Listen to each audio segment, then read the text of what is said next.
So I'm noticing that some of you guys might be a little bit confused about histograms. So we're just going to take a look at this data set here. It's not a stem and leaf plot or anything. It's just a bunch of numbers. And so when I look at something like this, I always want to ask myself, what do these numbers mean?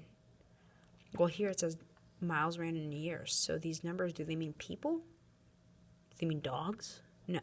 They probably mean how many miles, right? Well, what does each number mean? Yeah, this means 35 miles, but what does it really mean? It means, oh, one person here ran 35 miles, okay? And so now I'm trying to make a histogram, right? I know a histogram has an X and Y axis, so I'm going to go ahead and do that right now.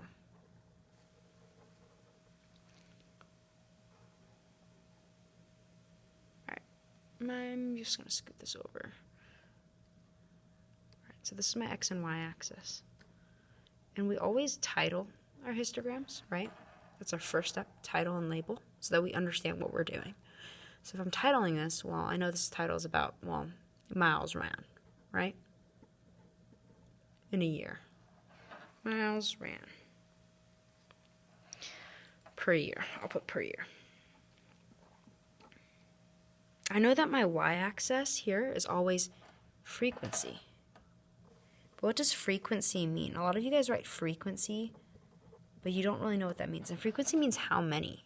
How many what? It could be how many days. It could be how many people.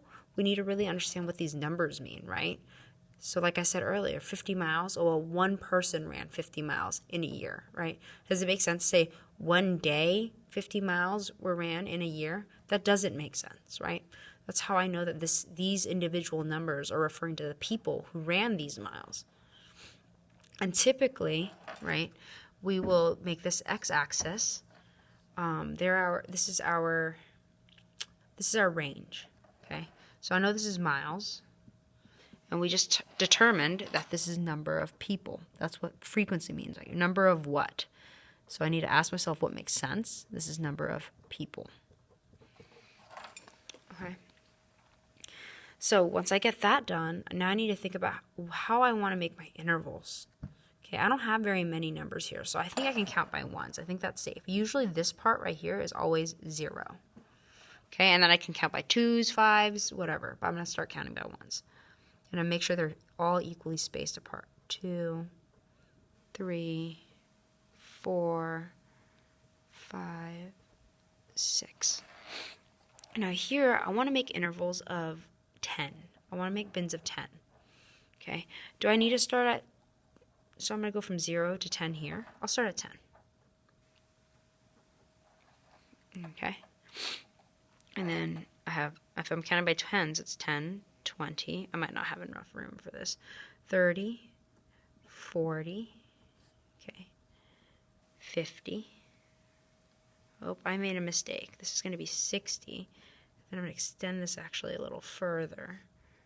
I'm going to zoom out. Make it 70. Okay, and then 80. Because there's no number bigger than 80, I don't need to have anything here. But you know what? I'll just do 80 to 90 just in case for you. All right, so now I look, oh, there's 12 and 15, right? 12 and 15, do they fall between 0 to 10, 10 to 20, or 20 to 30? Well, 12 and 15, they're between 10 to 20, right? That's where I'll find those numbers, and there's 2 of them. So I'll go up to the 2 here. Do you notice how the edges of my bin start at where the numbers are and end where that number is? That's how a histogram is supposed to look, right? The sides need to be touching where the numbers are here. Then now I look at 20 to 30. I have the number 20, right, and the number 29. So I'm done with these ones. I'm going to cross off. So I have 20 and 29, and I have 35. 35 is bigger than 30, so it goes into this bin. So now I have 20 and 29. I put 20 and 29 in this range, okay? Once it gets to 20, it goes onto this side. So I have 2 numbers in the 20 to 29, or 20 to 30. So 2 numbers. So again, I start where the 20 is. I go up to the 2. I go down to the 30, okay? I'm done with these. Now I'm looking at 30 to 40 range. I have 35 right here. So there's only one. So again, it's really easy now, right? Because I can just start here, go up, and back down. And then I cross it off because I'm done with it. Now I look at the next range. Oh, I have 41 and 47. Both of these are not 50 or above. They're between 40 and 50. So I know that's two of them.